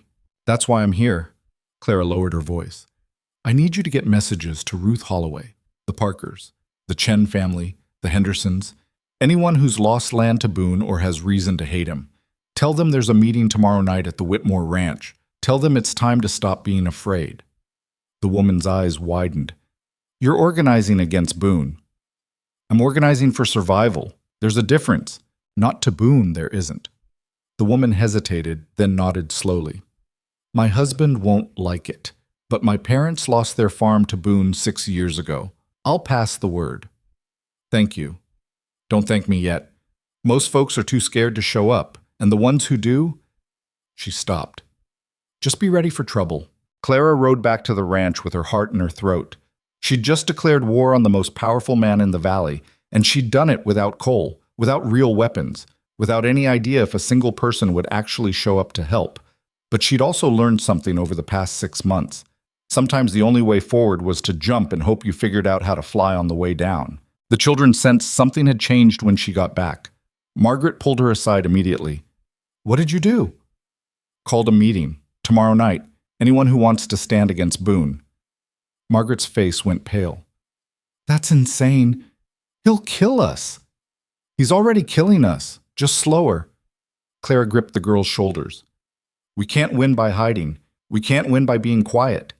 The only chance we have is to make enough noise that Boone decides we're more trouble than we're worth. And if that doesn't work?" Clara thought about the notice in her pocket. About 2 weeks until Boone took everything. About 8 children who deserved better than being scattered to orphanages or worse. Then at least we went down fighting. The next evening, Clara prepared the house for guests she wasn't sure would come. She made coffee from their dwindling supplies, set out the few chairs they had, tried to figure out what she'd even say if people actually showed up. Tom stood watch by the window as darkness fell. "Nobody's coming. Give them time. It's been an hour past when you said to meet." Clara's heart sank. She'd been right the first time. People were too scared. She'd called for an uprising and gotten silence in return. Now Boone would hear about the meeting, would know exactly what she'd tried to do, and would crush them even harder for daring to— "Wait," Tom said suddenly. "There's lights coming up the road."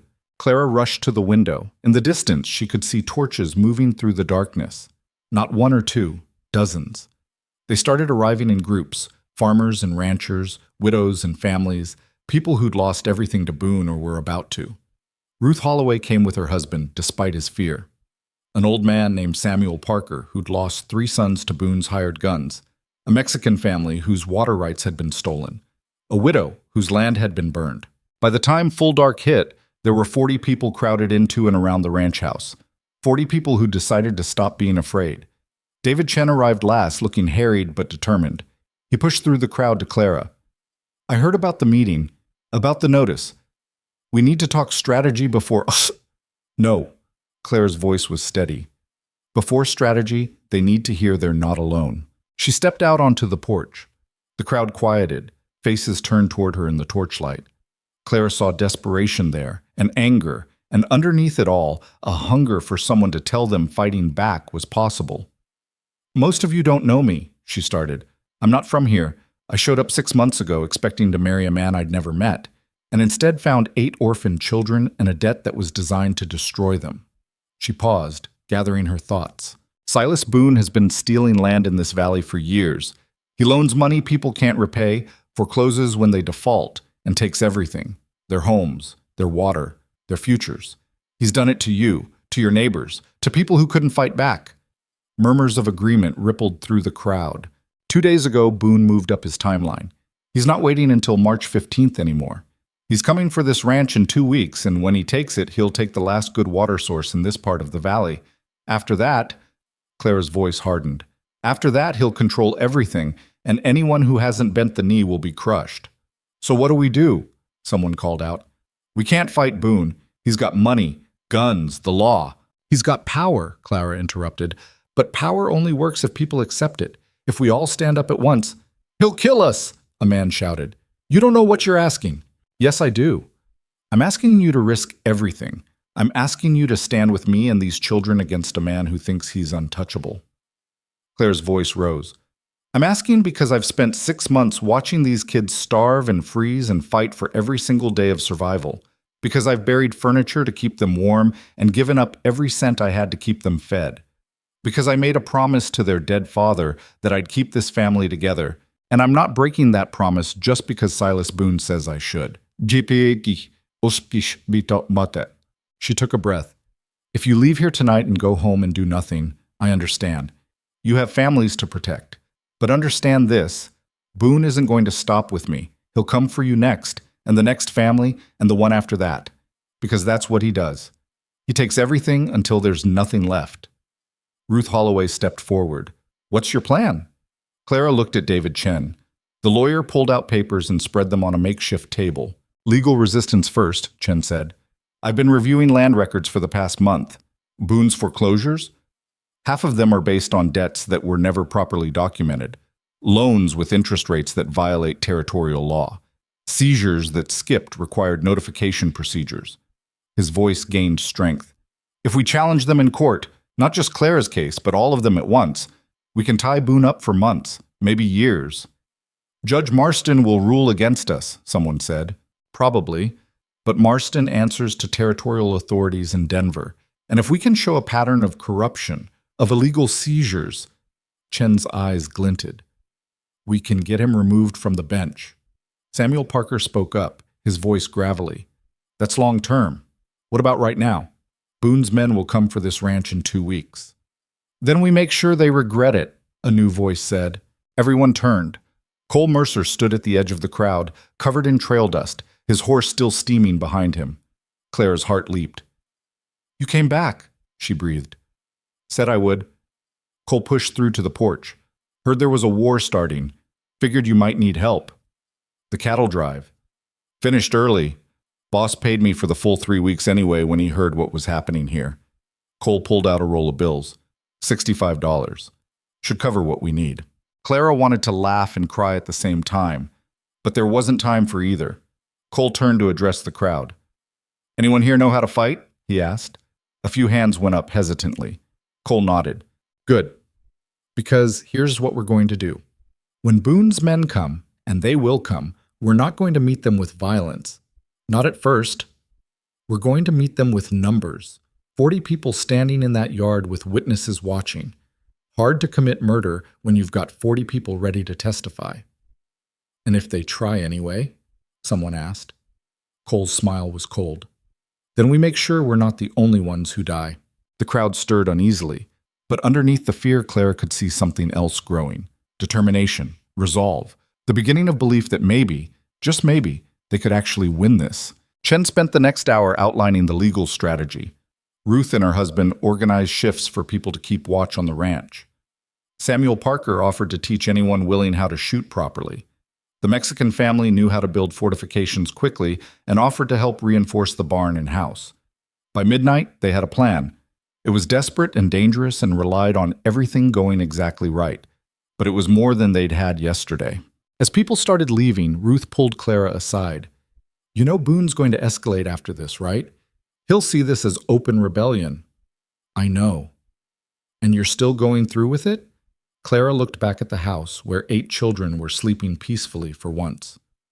What choice do I have? Ruth smiled grimly. None. But at least now you're not alone. After everyone left, Clara found Cole on the porch, staring out at the darkness. Thank you for coming back, she said quietly. Told you I would? Most people break promises when keeping them gets hard. Cole looked at her. I've broken enough promises in my life. Figured it was time to keep one. He paused. You did good tonight. Got them believing. I'm not sure I believe it myself. Doesn't matter. They do. That's enough. Cole's voice was soft. You've changed, since I first got here. How? You were running on desperation then. Now you're running on anger. That's better. Anger gets things done. Clara laughed bitterly. I'm so angry I can barely see straight sometimes. At Boone, at this situation, at the world for being so cruel to children who never did anything to deserve it. Good. Use that. Cole stepped closer.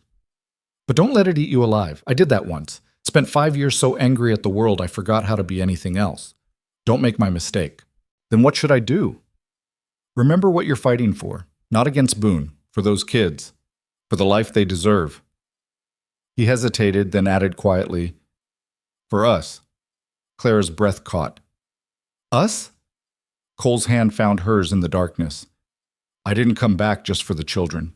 I came back for you too. Before Clara could respond, Tom's voice called from inside. Clara, the baby's crying. The moment broke. Cole squeezed her hand once, then let go. Clara went inside, her heart doing complicated things, her mind spinning with everything that had just happened. The war was coming. But for the first time since she'd stepped off that train into dust and despair, Clara thought they might actually have a chance to win. The next week was controlled chaos. People came and went at all hours, helping fortify the ranch, running messages, coordinating legal challenges. Chen filed motions in 3 different courts. Ruth organized women to document every illegal action Boone had taken for years. Samuel Parker and Cole trained anyone willing in basic defense. The children watched it all with wide eyes. Anna asked Clara one night if there was going to be a battle.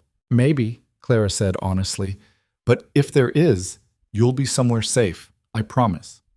I don't want to be somewhere safe. I want to help. Clara pulled the girl close. You help by surviving, sweetheart. That's all we're asking.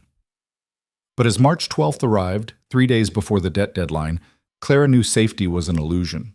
Boone was coming, and when he did, everyone would be at risk. She was in the kitchen early that morning when Tom ran in, breathless. Riders, a lot of them. Clara's stomach dropped. She grabbed the rifle and ran outside. Cole was already there, his face grim. On the horizon, dust rose from dozens of horses. Not just Boone's men this time. This was bigger. This was an army. How many? Clara asked. 30, maybe more. Cole's jaw was tight. He's not playing games anymore. Margaret appeared with the other children. What do we do? Clara looked at the children, at Cole, at the ranch they'd fought so hard to save. She thought about running, about taking the kids and disappearing before Boone arrived. It would be smart, safe, but she'd stopped running 6 months ago when she stepped off that train. We stand, she said, and we make sure the whole valley sees what Boone's willing to do to take this land. Cole nodded. I'll send Tom to gather people. They need to know it's happening now. Tom was already mounting his horse before Clara could agree. He rode off at a gallop, heading toward town. Margaret loaded the rifle with shaking hands. Samuel and the twins huddled together. Anna held the baby, who was oddly quiet, like even she sensed something terrible was coming. The riders grew closer. Clara could make out individual figures now, Cullen leading them, men with rifles, men with torches. They weren't here to serve papers this time. They were here to finish this. Cole stood beside Clara, his hand resting on his gun. Whatever happens, he said quietly, I'm glad I came back. Glad I got to know you. Glad I... Don't, Clara interrupted. Don't say goodbye. Not yet. The riders were half a mile away now. Clara could see Boone himself at the center of the group, sitting tall on his gray horse, looking like a king coming to claim conquered territory. Then behind them, Clara saw something else. Dust rising from the west. More riders approaching, but these weren't Boone's men. They were neighbors. Families. Everyone who'd been at that meeting and dozens more who hadn't. They were coming armed with rifles, pitchforks, shovels, whatever they could carry. Coming to stand between Silas Boone and the Whitmore Ranch. Ruth Holloway rode at the front, her face set with determination. Samuel Parker beside her, looking like he'd been waiting years for this moment. The Mexican family, the widow, the farmers, all of them converging on the ranch from different directions. By the time Boone reached the property line, there were 60 people standing in that yard. 60 people who'd decided they were done being afraid. Boone pulled up short, staring at the crowd. Cullen rode up beside him, whispering urgently. Clara could see the calculation happening on Boone's face. Violence would be easy if it was just Clara and the children. But 60 witnesses? That was different. That was dangerous. Boone dismounted slowly and walked forward until he was 10 feet from Clara. Up close, his eyes were like chips of ice. "This is a mistake," he said quietly. "All of you." "The mistake was yours," Clara shot back, "thinking we'd just roll over and let you take everything. I have legal claim to this land. Claim based on predatory loans and illegal foreclosures." David Chen stepped forward, papers in hand. "I filed challenges in territorial court. You're not taking this land without a fight." Boone's laugh was cold. "The law works for those who can afford it. I can afford it. Can you?" "We'll find out." Chen's voice was steady. "But in the meantime, every action you take here has 60 witnesses. Every illegal move, every threat, every act of violence, we're documenting all of it. And when this reaches Denver, when the territorial authorities see the pattern..." "You think you can threaten me?" Boone's face darkened. "I've crushed better men than you, lawyer. Crushed whole families. This valley operates by my rules." "Not anymore," Ruth Holloway said. "We're done following your rules." Murmurs of agreement rippled through the crowd. Boone's men shifted uneasily, suddenly aware they were outnumbered. This wasn't what they'd signed up for. Boone stared at Clara for a long moment. "You've made a powerful enemy, Miss Whitmore. You made us first. This isn't over." "No," Clara agreed, "but it's not over your way either." Boone remounted his horse. For a moment, Clara thought he might order his men to attack anyway. Consequences be damned. But then he turned and rode off, his men following in confused disorder. The crowd waited until they disappeared over the horizon. Then someone started cheering. It spread through the group like wildfire, cheering, crying, laughing with relief and disbelief. They'd won. Not the war, but this battle. They'd stood up to Silas Boone and he'd blinked first. Cole pulled Clara into a rough hug. "You did it." "We did it," Clara corrected, her voice muffled against his chest. "All of us." Margaret was crying. Tom was grinning so wide his face looked like it might split. Even the little ones were laughing, not quite understanding but sensing something good had happened. Ruth grabbed Clara's hands. "This is just the beginning. You know that, right? Boone will come back with lawyers, with judges, with everything he has. Let him.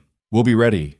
As the crowd dispersed, making plans for continued resistance, Clara stood on the porch with Cole and looked out at the ranch. Their ranch now, earned through blood and stubbornness, and refusing to give up when giving up would have been easier. The debt still loomed. Legal battles waited. Boone would counterattack in ways they couldn't predict. But for the first time since Clara had arrived in Red Hollow, the future looked like something other than certain doom. It looked like possibility. Boone struck back 3 days later, but not with guns. He went after them with paper. David Chen arrived at the ranch on March 15th, the original debt deadline, with a stack of legal documents so thick it took 2 hands to carry. His face was gray. "He's filing countersuits against everyone who stood with you," Chen said, spreading papers across the kitchen table. "Trespassing charges for people who came onto this property. Conspiracy to defraud. Interference with legal foreclosure proceedings. He's even claiming emotional distress." Clara stared at the documents. "Can he do that?" "He can file anything he wants. Doesn't mean he'll win, but..." Chen rubbed his face. "It'll cost money to defend. Money most of these families don't have, and that's the point. He's trying to bankrupt everyone into submission." Cole leaned against the wall, his expression dark. "How much are we talking?" "Legal fees could be $200–300 per family before this is done. And that's if we win." Chen looked exhausted. Boone's hired 4 lawyers from Denver. They're burying me in motions and continuances. I can't fight this alone, Margaret spoke up from where she was mending clothes. What about the territorial authorities? You said we could appeal to them. I did appeal, 3 weeks ago. Chen's voice was bitter. Haven't heard back. My guess is Boone got to them first, or they don't care about land disputes in the middle of nowhere. Clara felt the hope from 3 days ago crumbling. They'd won the battle in the yard, but Boone was fighting a different war now, one where he had every advantage. So what do we do? She asked. We could settle. Boone's lawyer approached me yesterday with an offer. Drop all challenges, vacate the property by month's end, and he'll dismiss the countersuits against everyone who helped you. No, Clara said immediately. Clara, I said no. We didn't fight this hard just to give up now. Then people are going to lose everything trying to save you, Chen said bluntly. Ruth Holloway's husband is already talking about pulling out. He can't afford a legal fight. Neither can most of the others. The words hit like a physical blow. Claire had asked these families to stand with her, and now they were paying the price for her stubbornness. Tom was watching from the doorway, his face pale. This is bad, isn't it? Yeah, Clara said quietly. It's bad. That night, after the children were asleep, Clara sat outside on the porch steps with her head in her hands.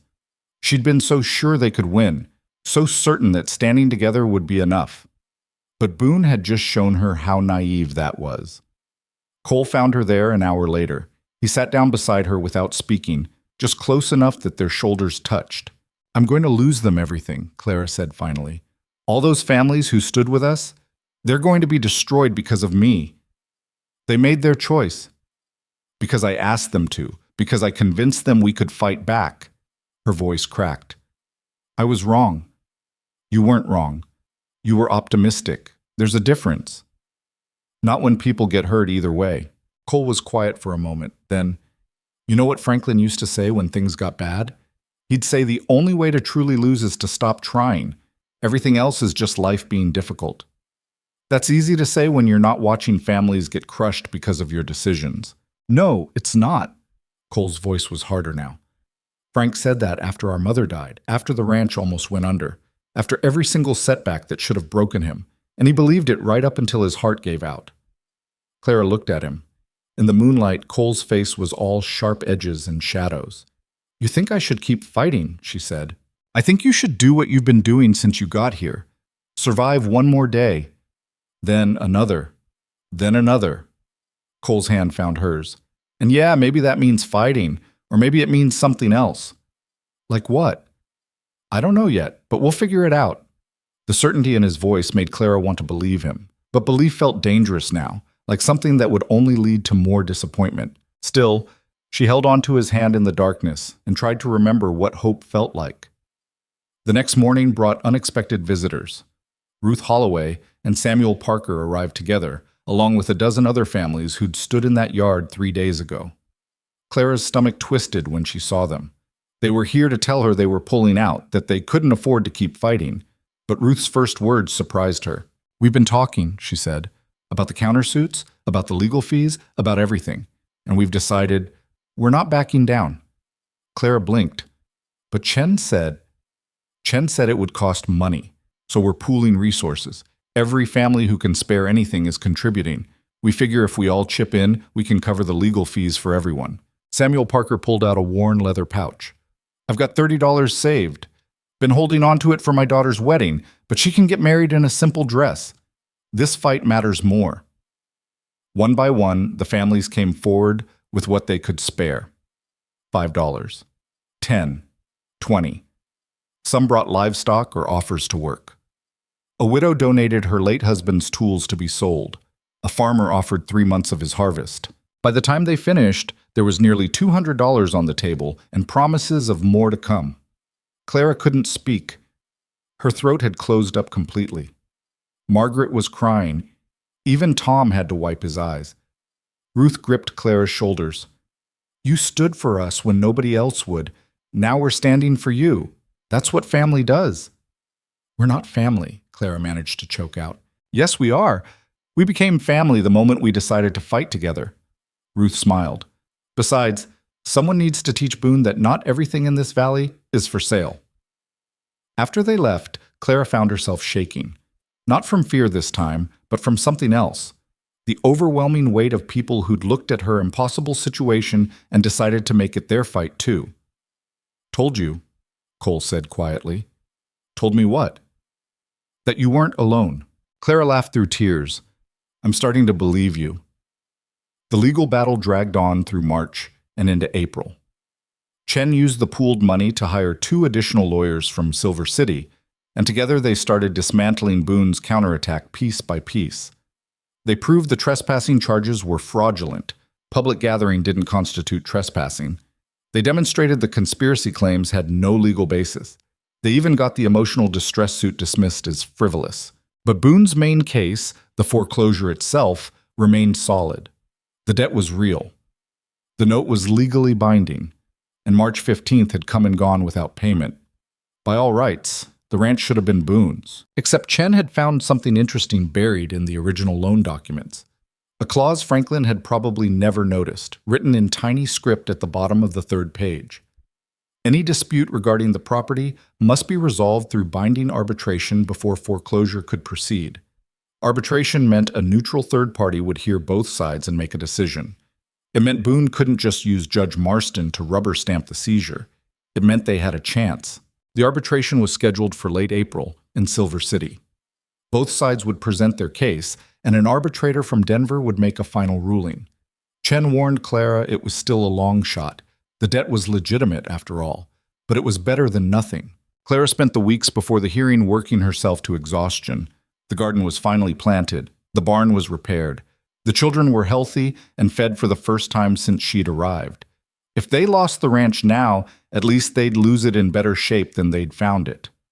Cole watched her work with worried eyes. "You're running yourself into the ground," he said one evening. "I'm staying busy." "You're avoiding thinking about what happens if we lose." Clara stabbed the shovel into the ground. "If we lose, Boone takes everything and the children end up in orphanages. There. I thought about it. Can I go back to working now?" Cole grabbed her wrist gently. "Talk to me." "About what? About how I'm terrified? About how I convinced all these families to fight with us and we might lose anyway? About how I'm going to have to look those children in the eye and tell them I failed?" Clara's voice was rising. "What's there to talk about? The fact that you're carrying this alone when you don't have to." "Yes, I do. I'm the one who stayed. I'm the one who made promises. I'm the one who's scared," Cole interrupted. "Just like the rest of us. That doesn't make you weak, Clara. That makes you human." Clara's anger collapsed. She sagged against him and Cole caught her, holding her steady while she finally let herself break down. All the fear and exhaustion and desperate hope she'd been holding back for 8 months came pouring out. "I don't know what I'll do if we lose," she whispered against his chest. "These children, they're mine now. I don't know when it happened, but they are. And the thought of losing them, we won't. You can't promise that." "No. But I can promise we'll fight until there's nothing left to fight with." Cole pulled back to look at her. "And after that, if it comes to it, we'll take those kids and start over somewhere else. Together." Clara's breath caught. "Together? You think I'm leaving after this? After everything?" Cole's hand came up to cup her face. "I came back for the children, but I'm staying for you." He kissed her then, soft and careful, like she might break. Clara kissed him back, pouring 8 months of fear and hope and desperate loneliness into it.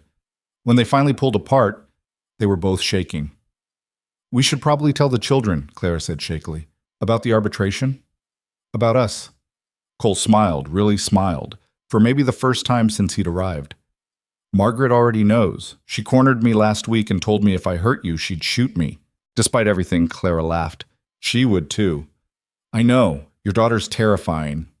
"My daughter," Clara repeated softly. The words felt right. They all did. Margaret, Tom, Samuel, Anna, the twins, baby Martha. Somewhere along the way, they'd stopped being Franklin's children and become hers. Become theirs. The arbitration hearing was held in a cramped courthouse in Silver City on the last Tuesday of April. Clara wore her best dress, the one she'd arrived in, now mended and cleaned. Cole sat beside her in the borrowed suit that didn't quite fit. Behind them, the courtroom was packed with families who'd stood with them, all waiting to see if their fight had mattered. Silas Boone sat at the front with his team of lawyers, looking confident and bored. The arbitrator was a thin man named Harrison Webb, with wire-rimmed glasses and a no-nonsense expression. He called the hearing to order and laid out the ground rules. Each side would present their case, then he'd make a ruling. His decision would be final. Boone's lawyers went first. They painted a picture of a legitimate loan that had gone unpaid, of a family that couldn't meet its obligations, of legal foreclosure proceedings that were being obstructed by frivolous challenges. They had documentation, witnesses, everything organized with ruthless efficiency. It took them 2 hours to make their case. When they finished, Clara's heart was in her shoes. They'd made it sound so reasonable, so inevitable. Then it was Chen's turn. He started by showing the promissory note Franklin had signed. Then he pulled out a surveyor's report from 1862, 20 years old, showing the original Whitmore land claim. Then tax records. Water rights documentation, a bill of sale for cattle Franklin had sold to pay down the debt 2 years ago. The defense wants you to believe Franklin Whitmore was a deadbeat, Chen said. The evidence tells a different story. Franklin Whitmore paid down nearly $300 of this debt before he died. He sold livestock. He worked himself to death trying to meet his obligations. Chen pulled out more papers. But here's what the defense isn't telling you. When Franklin sold those cattle, Mr. Boone was the buyer. He paid 40% below market value, then credited only 30% toward the debt. The rest? He pocketed. Boone's lawyers objected immediately, but Webb waved them down. Continue, Mr. Chen. This isn't a foreclosure case. It's a predatory lending scheme. Mr. Boone deliberately structured this debt so it couldn't be repaid. He controlled the market for livestock, controlled the prices, and used that control to ensure Franklin Whitmore would default. Then he could seize the land he wanted all along, specifically the water rights. Chen laid out the pattern. 6 other families who'd borrowed from Boone, all with similar clauses, all forced into situations where they couldn't repay, all losing their land. He showed how Boone's empire had grown through systematic exploitation of desperate people. But here's what makes this case different, Chen said. Miss Clara Whitmore and Franklin's children have done something nobody else did. They fought back. And in fighting back, they exposed what Mr. Boone really is. Not a legitimate businessman, but a land thief using the law as a weapon. He turned to face Boone directly. The debt may be legal, but it was never legitimate, and this court has the power to reject a contract that was designed to defraud. The courtroom erupted. Boone's lawyers were shouting objections. Webb banged his gavel for order. But Clara could see it, the doubt in Webb's eyes as he looked at Boone, then at the mountain of evidence Chen had assembled. When order was finally restored, Webb spoke. I'll need time to review all of this. Court is adjourned until tomorrow morning. That night, Clara couldn't sleep. She paced the hotel room they'd rented, wearing a path in the threadbare carpet. Cole watched from the chair by the window. We did everything we could, he said. What if it's not enough? Then we try something else. There is nothing else, Cole. If Webb rules for Boone, he won't. You don't know that. Cole stood up and took her hands. You're right. I don't. But I know this. We've survived everything Boone threw at us. The debt, the winter, the threats, the legal attacks. We've survived because you refused to give up. So whatever Webb decides tomorrow, we'll survive that too. Clara wanted to believe him, but belief felt like something for people who hadn't spent 8 months watching everything fall apart. Still, she let Cole hold her through the long night, and when morning came, she got dressed and went back to that courthouse with her head high. Webb entered at exactly 9 o'clock. His face gave nothing away as he took his seat and opened his folder. I've reviewed all evidence presented by both parties, he began. This case hinges on a simple question. Is the debt owed by Franklin Whitmore legitimate? And if so, does Mr. Boone have the right to foreclose? Clara's hands clenched in her lap. The debt itself is legitimate, Webb continued, and Clara's heart dropped. Franklin Whitmore did sign a promissory note for $800. The documentation is valid. Boone's lawyer smiled. Clara felt Cole go rigid beside her. However, Webb said, and that single word changed everything. The circumstances surrounding this debt raise serious questions about whether the contract should be enforced. The evidence shows a pattern of predatory lending by Mr. Boone, systematic exploitation of desperate families, and deliberate manipulation of market conditions to ensure default. Webb looked directly at Boone. The law allows for contracts to be voided when they're the product of unconscionable conduct. I find that Mr. Boone's behavior meets that standard. The courtroom exploded. Clara couldn't breathe. Beside her, Chen was gripping the table so hard his knuckles were white. Webb raised his voice over the chaos. Therefore, I'm ruling that the debt is void due to fraudulent inducement and unconscionable terms. Mr. Boone has no claim to the Whitmore property. Furthermore, I'm ordering a full investigation into Mr. Boone's other foreclosures with authority to reverse any that show similar patterns of misconduct. He banged his gavel. Case closed. For a moment, Clara couldn't process what she'd just heard. Then Margaret grabbed her arm, and Tom was whooping, and Ruth was crying, and the entire courtroom was celebrating like they'd just won a war. Because they had. Boone stood frozen, his face purple with rage. His lawyers were already scrambling, talking about appeals, but Webb's ruling was final. There would be no appeal, no last-minute reversal. The Whitmore Ranch was theirs, free and clear. Cole pulled Clara into a crushing hug, lifting her off her feet. "We won," he said, his voice thick. "We actually won." Clara couldn't speak. She just held on to him and let herself feel it. Relief so powerful it was almost painful, joy that made her dizzy. Gratitude for every person who'd stood with them. They'd won. Outside the courthouse, the celebration continued. Families who'd been fighting similar battles with Boone were already talking about challenging their foreclosures. Samuel Parker was shaking hands with everyone he could reach. Ruth was organizing an impromptu party at the saloon. But Clara needed a moment. She slipped away from the crowd and found a quiet spot in the shade of the courthouse, letting her legs give out as she slid down the wall. They'd won. After 8 months of fighting and starving and refusing to break, they'd actually won. Margaret found her there 10 minutes later. "You okay?" the girl asked. Clara laughed shakily. "I don't know, I think so." Margaret sat down beside her. "Pa would be proud. What you did, what we all did, it's what he wanted, keeping the family together, fighting for what's right. Your father would have handled this better than I did." "No, he wouldn't have.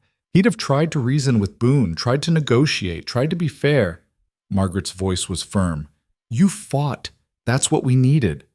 Clara looked at this girl who'd been 14, going on 40 when they met, who'd carried more weight than any child should have to. "You're going to be okay now. All of you. We can finally just live." "Will you stay?" Margaret asked quietly. "Now that it's over, or will you—" She stopped, unable to finish. Clara understood what she was asking. Would Clara leave now that the debt was resolved? Now that the children were safe? She'd come here for a marriage that never happened, stayed out of desperation and duty. Did she have a reason to stay now? She looked across the street to where Cole was standing with Tom, teaching the boys something about horses. She thought about the ranch, about the garden they'd planted together, about baby Martha's first real smile and Anna's laugh, and Samuel's recovery, and the twins finally talking again. She thought about what home meant. "I'm not going anywhere," Clara said. "This is where I belong." Margaret's face transformed with relief and joy. She threw her arms around Clara, and they stayed like that while the celebration continued around them. Later, after they'd returned to the ranch and told the younger children the news, after the neighbors had come by to congratulate them, after everything had finally settled into something close to normal, Clara found herself standing by the creek with Cole. "What now?" she asked. "Now we rebuild. Properly this time." Cole gestured at the land. "We've got a whole summer to fix this place up. Get the barn completely repaired. Expand the house so everyone has their own space. Maybe buy some cattle again. Start the ranch working like it should." "That's practical. I meant—" Clara hesitated. "What about us?" Cole turned to face her. "I thought that was obvious." "Humor me." He took her hands. "I want to marry you, properly. With the children there, with the whole valley watching. I want to build a life here with you and these kids. I want to—" He stopped, struggling with words. "I want to stop running from my past and start building a future instead." Clara's throat was tight. "You're sure?" "Because these children, they come with me. All 8 of them. That's not a small thing." "I know. I'm counting on it."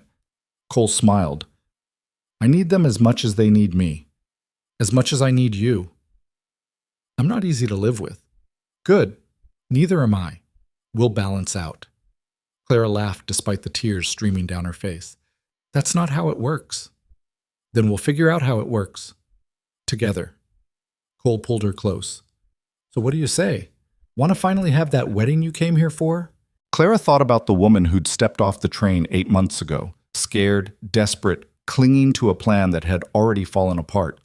She barely recognized that person now. She'd been so focused on survival she'd forgotten to live. But somewhere between the starving and the fighting and the refusing to quit, she'd found something better than survival. She'd found a family, a home, a reason to wake up every morning that wasn't just duty, but joy. Yes, she said, I'll marry you. Cole kissed her then, proper and thorough, and Clara kissed him back with everything she had. They got married 6 weeks later under the massive oak tree by the creek, with the children standing beside them and the whole valley in attendance. Margaret held the baby. Tom stood next to Cole like he'd been practicing for weeks, which he had. Anna and Samuel scattered wildflower petals. The twins actually smiled. Ruth Holloway cried through the entire ceremony. Samuel Parker gave a speech about courage and family that made everyone tear up. Even David Chen showed up, looking proud and exhausted in equal measure. When it was over and Clara was officially Clara Mercer, the celebration lasted until sunset. People brought food and music and stories about the fight they'd won together, about the cattle baron who'd been defeated not by violence, but by a community that had finally decided to stand up. Later that night, after everyone had left and the children were asleep, Clara and Cole sat on the porch steps watching stars appear. You know what's funny? Clara said. What? I came here expecting one life and got a completely different one. And it turns out, she paused, finding the words.